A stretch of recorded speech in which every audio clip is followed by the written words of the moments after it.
Okay, let's discuss the pulp botany. तो एक तो जो वो हमारा दांत होता है उसके अंदर जो पल्प होता है वो डिवाइड होता है इनटू कोनोनल पार्ट, और दूसरा जो होता है वो रेडिकुलर पार्ट होता है। ठीक है, तो पल्प बॉटमी क्या होता है? Removal of the coronal pulp. ठीक है, उसको हम लोग बोलते हैं पल्प बॉटमी।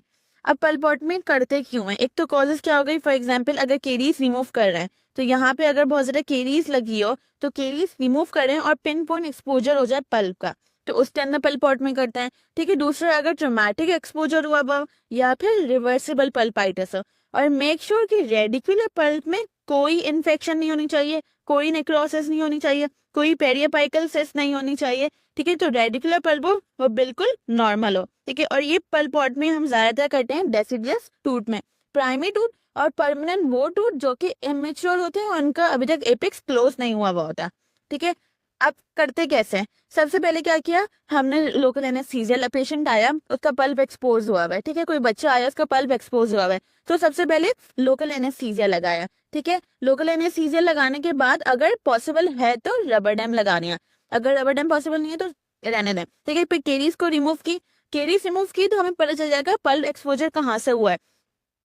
ठीक है, फिर इसके बाद क्या करना है, जब केरीज पूरी रिमूव हो गई तो हमें क्रोनल पल्प को रिमूव करना है। अब क्रोनल पल्प या फिर उससे लार्ज डाउन बर्ड से रिमूव हो जाता है, ये जैसे इस पिक्चर में दिखाया हुआ है राउंड बर्ड से रिमूव कर रहे होते हैं, या फिर ये एक्सकवेटर से हम लोग रिमूव कर रहे होते हैं। एक्सकवेटर का एक ये फायदा होता है कि इससे फर्केशन की इन्वॉल्वमेंट नहीं होती।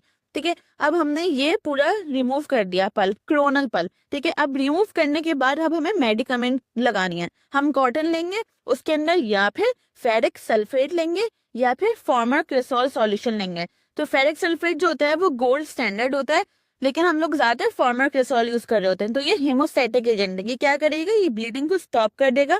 ठीक है, और ये 15 सेकंड के लिए हम लोग अप्लाई करके रखते हैं।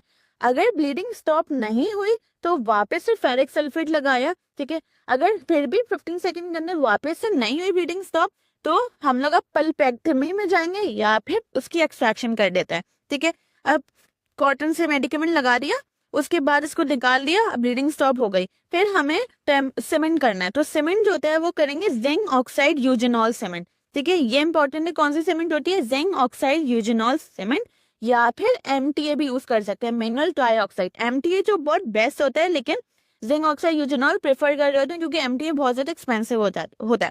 फिर ये जब हो गया, फिर हमने क्रोनल की रिस्टोरेशन करनी है, यहाँ पे एसएस क्राउन दे दिया। ठीक है, ताकि वो मैस्टिकेशन और फंक्शन भी अचीव करे।